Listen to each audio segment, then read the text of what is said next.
Hello students, आप पढ़ रहे थे एपीजीपी 11th क्लास और उसमें मैंने आपको लगभग सब कुछ कंप्लीट कर दिया था। एक एग्जाम्पल बाकी रखा था जो बहुत इंपॉर्टेंट क्वेश्चन है, लेकिन कुछ बच्चों ने मुझसे जो 2-3 क्वेश्चन मिसलेनियस के बचे थे वो भी पूछे अलग अलग।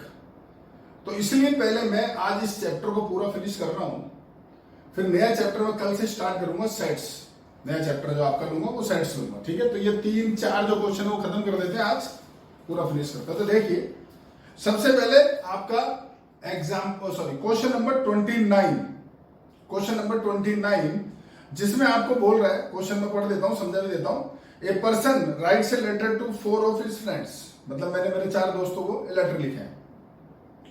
He asks each one of them to copy the letter and mail to 4 different person with instruction that they move the chain similarly। मतलब मैंने 4 दोस्तों को लेटर लिखा और उनको ये बोला कि तुम भी 4-4 को लिखो और ये चेन जो है सिमिलरली चलाते रहो, ठीक है। मतलब मैंने 4 को लिखा, वो 4-4 को लिखेंगे, वो अगले 4 फिर 4-4 को लिखेंगे। तो आप सोचो ये बन गई जीपी। इनिशियल कितने लेटर गए? 4। तो बच्चा गलती क्या करता है, इसकी स्टार्टिंग 1 से कर देता है। 1 से करता है तो मामला गड़बड़, वो जीपी बनाता है 1 4 16, जबकि जीपी बनेगी 4 16 64 and dot dot dot dot. क्यों भाई? अरे सबसे पहले लेटर कितने गए? तो लेटर तो 4 गए, एक लेटर थोड़ी गया, वो तो मैंने लिखे हैं 4 लेटर मैंने लिखे हैं, तो लेटर तो गए 4, फिर 4 में 4-4 गए तो फिर 16 गए, फिर 64 गए, तो ये बन गई आपकी जीपी। समझ में आ गया क्या? बोलो। तो क्वेश्चन नंबर जो 29 है उसमें जीपी हो गया 4 16 64 and dot dot dot so on. अब ये चेन कहां तक चल रही है? तो वो बोल रहा है assuming that the chain is not broken and that it costs 50 पैसे to mail one letter, एक लेटर को मेल करने में 50 पैसे लग रहे हैं। Find the amount spent on the postage when 8th set of letter is mailed, यानी 8वां जब सेट मेल हो चुका है तो कितने रुपए लगे ये बताओ। तो भाई देखो, जीपी सामने है, 50 पैसे जो आपकी कॉस्टिंग है वो लास्ट में इंटू कर लेंगे। टोटल सेट चल रहे 8, यानी कितने टर्म्स हो गए? 8 टर्म्स। 8 टर्म्स तक आपके पास ये हो जाता है। तो पहले आप निकालो कि टोटल कितने लेटर मेल हो चुके हैं, तो इसका निकाल दो सम। देखो A4 R4 N की वैल्यू 8, तो ये हो गया आपके पास S8 निकालोगे तो A की जगह 4 और यहां आ गया 4 की पावर आपका 8 -1, नीचे आ गया 4 -1, तो नीचे ऊपर तो 4, नीचे हो गया आपका 3। इसको करो आप सॉल्व। 4 की पावर 8, 4 की पावर 8 यानी 2 की पावर हो गया 16, और 2 की पावर जो 10 है वो आपके पास होता है 1024, ये 2 की पावर 10 होता है, तो 11 हो गया 2048, 12 हो गया 4096, 13 हो गया, ये आपका 11 पावर हो गई, ये 12 पावर हो गई 8192, ये पावर हो गई 13। अगला चलते हो तो ये आपके पास हो जाएगा 16384, ये पावर 14 हो गई। अगला चलोगे तो आपके पास में आ जाएगा 26732, ये पावर 15 हो गई। और एक बार और इंटू कर लो जी, पावर मुझे चाहिए 16, तो और इंटू कर लो। पहले चेक कर लो ये इंटू मैंने सही करा कि नहीं, ये गलत हो गया, या 8 आएगा। हाँ ठीक है, 8 हो गया, 6 बाकी सही है। अब इसको इंटू 2 कर लोगे, ये 33 आएगा। क्या हो रहा है? हाँ इंटू 2 कर लो जी, तो ये हो गया 6 आपका, ये हो गया 12 3 1 4, ये हो गया 5 और 66 यानी 67। ये लो जी, ये फिर गलती कर दी, ये 32 ही रहेगा और ये 36 5 आएगा, मुझे याद है ना, ठीक है। तो ये आ गया 6 5 5 3 6 -1। सॉल्व करो, 4 × 6 5 5 3 5 अपॉन 3, ये टोटल हो गए इतने लेटर पोस्ट। इसे कट रहा काट लेना और इंटू करना इसको हाफ से। हाफ से क्यों भाई? एक लेटर की कॉस्टिंग 50 पैसे है, 50 पैसे मतलब कितने रुपए? हाफ रुपीज हो गया। यानी आपका टोटल जो अमाउंट स्पेंड होगा वो क्या होगा? 4 × 6 5 5 3 5 अपॉन 3 इंटू हाफ, इतने रुपए आपके टोटल खर्च हो जाएंगे, ठीक है जी। ये था आपका 29। अब अगले बढ़ रहा हूं, क्वेश्चन 30। ये भी अच्छा सवाल है, इसके अंदर एक चीज बड़ी शानदार है। क्वेश्चन पढ़ो आप। A man deposit 10,000 in A bank at a rate of 5% simple interest annually. 10,000 रुपए मैंने जमा करे बैंक में, बैंक वाला मुझे कितना परसेंट दे रहा है? 5% सिंपल इंटरेस्ट दे रहा है मेरे को बैंक वाला हर साल। Find the amount in 15 year since he deposit the amount. Amount बताना आपको 15 साल में। सुनना ढंग से, find the amount in 15th year. आगे लिख दिया सिंस ही डिपॉजिट, यानी उसने डिपॉजिट किया ना, उससे पहले कितने रुपए बैंक में मेरे हो गए, पहला सवाल। दूसरा पूछ रहा है also calculate the total amount after 20 years. अब मुझे बताना टोटल अमाउंट आफ्टर 20 ईयर्स, 20 साल बाद।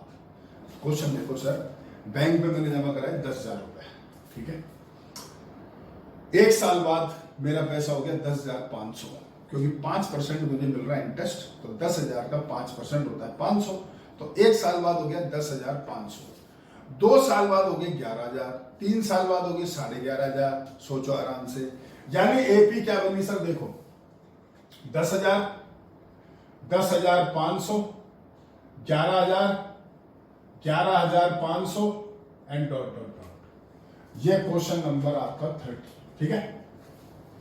अब इसमें जो पूछा है, देखो एपी है, ए दिख रहा है 10,000, डी दिख रहा है 500, साफ नजर आ रहा है।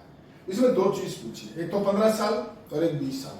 लेकिन 15 साल जो इसने बोला है ना, 15 साल ये बोल रहा है कि पैसा जमा कराने से ठीक पहले कितने रुपए हो गए ये बताओ। और दूसरा पार्ट ये बोल रहा है कि 20 साल के बाद में कितने पैसे हो गए वो बताओ। तो सुन लो, जो पहला पार्ट है उसमें निकालो T15 जो, तो आप तो अभी बोलोगे बच्चे की सर आपने तो बोला पैसे जमा कराने से पहले बता 15 साल, बिल्कुल बोल रहा हूं। ढंग से देखो सर, ये इनिशियल अमाउंट है, ये 1 साल बाद का अमाउंट है, ये 2 साल बाद का अमाउंट है, ये 3 साल बाद का अमाउंट है। अगर मुझे 3 साल बाद का अमाउंट चाहिए तो मैं T4 निकाल रहा हूं, चेक कर लो, 4th टर्म निकाल है, एक आगे, जैसे कि मैंने पहले भी समझाया आपको। तो जो सेकंड पार्ट है 20 साल बाद का निकाल, वो तो T21 हो गया। सोचो 20 साल बाद का, और पहला बोल रहा है कि जब 15 साल में पैसे जमा कराए ना, तो उससे पहले कितने बैंक में पैसे थे, तो वो T16 नहीं निकलेगा, वो T15 निकलेगा, क्योंकि पैसे जमा कराने से पहले बोलते, अगर बोलते ना आफ्टर 15 ईयर्स, तो मैं वापस T16 निकाल देता। क्वेश्चन हो गया खत्म, आप कर लेना सॉल्व। एक क्या निकालोगे आप, T15, और एक निकालोगे T21। ये 2 पार्ट आपने पूछे, सॉल्व आप कर लेना, आपका काम है। अगला सवाल क्वेश्चन नंबर 31, वो पढ़ लो। ए manufacture reconstruct the value of machine which cost rupees 15625 will depreciation each year by 20%. Find the estimate value at the end of 5 years. 15,625 रुपए मेरे मशीन की वैल्यू आज, कोई मशीन समझ लो उसकी वैल्यू है, हर साल 20% का डेप्रिसिएशन होता है। 5 साल के बाद में कितनी वैल्यू होगी? कुछ बच्चों को तो मैंने वर्बली समझा दिया था, क्वेश्चन मोबाइल पे उन्होंने पूछा, वर्बली बता दिया था। अब मैं कुछ बच्चे जिन्होंने नहीं समझ में आया आपको देखो, उनको लिख के बताया। इनिशियल वैल्यू है 15,625, एक साल में 20% का डेप्रिसिएशन हो रहा है, तो इसका मतलब आप इसका 20% निकालो और इसमें से कर दो माइनस, यानी आप लिखो 15,625 में से माइनस करोगे 20% ऑफ 15625, सॉल्व करोगे 15,625 माइनस जो भी आ रहा आप निकाल लेना, शायद 3,125 आएगा, यानी 12,500 रुपए आपकी मशीन की वैल्यू रहेगी एक साल बाद। अगले साल क्या हुआ, फिर आपका 20% डेप्रिसिएशन हुआ, किसका, 12,500 का।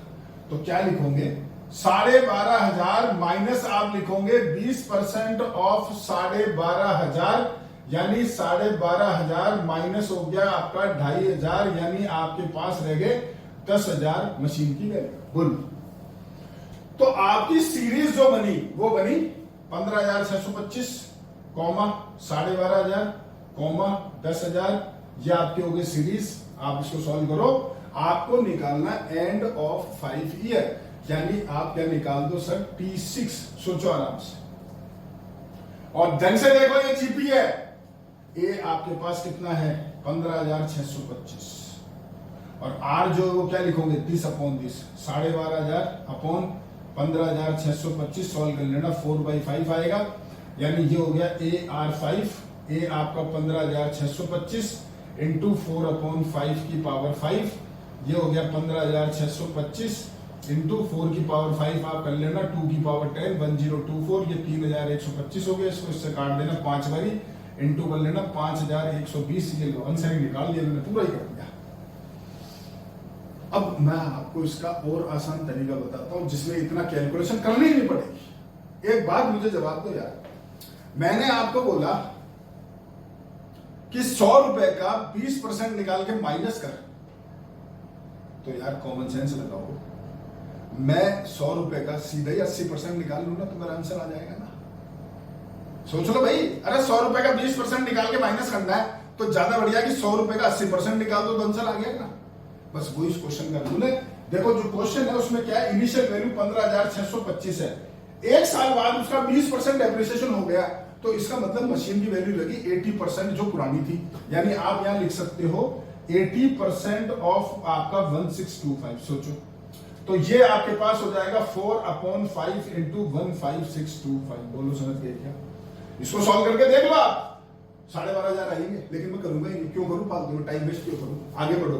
अब क्या होगा, वापस इसका 20% डेप्रिसिएशन हो गया, यानी अब आगे वैल्यू क्या आई, इसके कोई 80% वैल्यू आई। 80% का क्या मतलब हुआ, इसको 4/5 से और इंटू कर दो, यानी अगली टर्म क्या बनी, 4/5 का स्क्वायर इंटू 15625। बोलो समझ गए? खेल खत्म। ये जीपी हो गई, ये आपकी पहली टर्म है, ये अगली टर्म है। तो ढंग से देखो, ये बैठा आर 4/5 सीधा यहां जाना। इतनी रामायण से बच गए, समझे? अब ये आपकी इच्छा है, आप क्या चाहते हो। मेरा काम था, क्योंकि अब बच्चे ने पूछ लिया, बताना ही है, तो जब बताना तो पूरा डिटेल में समझाऊंगा यार, हर तरीका बताऊंगा जो भी पॉसिबल है, जो आसान से आसान चीज होती है वो बताऊंगा, इसलिए कर दिया। लो जी स्क्रीनशॉट लो, एक एग्जाम्पल बचा है उसको खत्म करें और आज एपी इसको करें खत्म।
लो जी एग्जाम्पल 24 भी खत्म करते हैं। बहुत अच्छा क्वेश्चन है, बहुत इंपॉर्टेंट क्वेश्चन है, एग्जाम में बहुत ज्यादा आता है। देखो क्वेश्चन पढ़ो आप। एग्जाम्पल 24 आपको बोल रखा है, if p q r in GP and the equation p x square plus 2 q x plus r equal to 0 and d x square plus 2e x plus f equals to 0 have a common root. और आगे कुछ prove करना है, मैं prove तो लिख नहीं रहा, अभी बताऊंगा आपको क्यों। क्वेश्चन सुन लो पहले।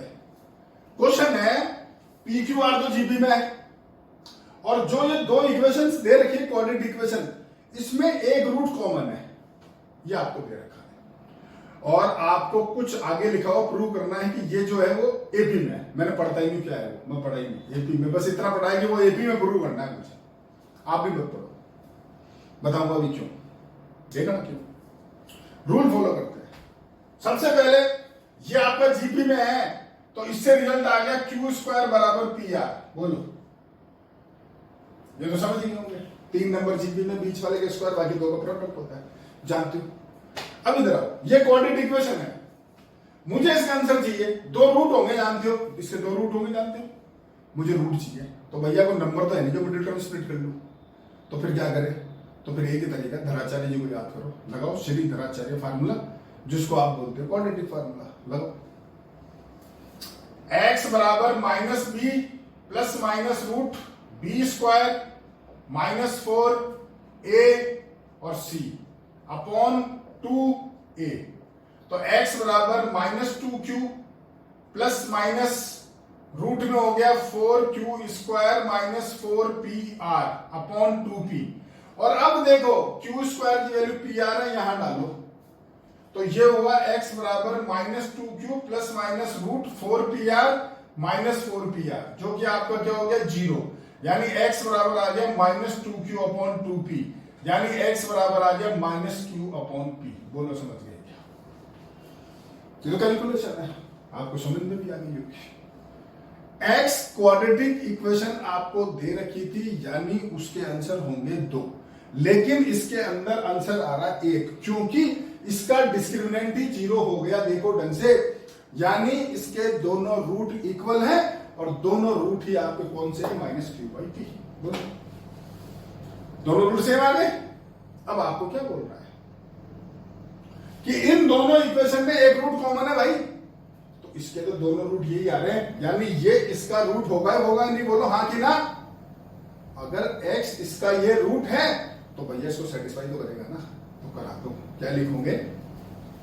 x बराबर -q upon p is the root of above equation,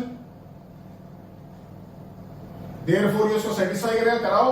d -q upon p का square plus 2e -q upon p plus f equal to 0। बताओ भैया समझ गए क्या? x की वैल्यू डाल दो, थोड़ा सा स्क्वायर या इंटू जो करना है कर लो, फिर आगे मैं बताता हूं क्या करना है।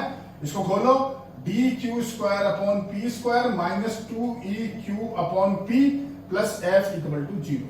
ये तो समझ गए होंगे। अब मैं क्यों नहीं देखता हूं, आपको समझाता हूं। देखो आपको इतना तो पता है कि जो प्रूव करना है वो एपी में करना है, ये तो लिखा है, इतना तो पढ़ना ही पड़ेगा भाई। अब कोई नंबर अगर 3 नंबर एपी में होते हैं तो बीच वाले का डबल बाकी 2 का सम होता है, जानते हो। तो यहां देखो जो डबल है यानी 2 वो केवल लगा इस जगह पर है, तो इन भाई साहब को उधर ले जाओ। यानी क्या लिखो? dq square upon p square plus f बराबर 2eq अपॉन p लिख दिया। बोलो अब आप सिर्फ इतना देखो। देखो इसमें क्या बच्चे यहां कंफ्यूज होते हैं, मैं करूं क्या, इसको इधर लाऊं उसको उधर लाऊं, वो ट्रिक समझा रहा हूं आपको। मुद्दा मेरा वो है, तो वापस वही शुरू करता हूं। मुझे एपी प्रूव करना था। एपी प्रूव कभी करना होता है तो बीच वाले के नंबर के आगे डबल लगता है, इसलिए मैंने इसको उठा के उधर शिफ्ट कर दिया।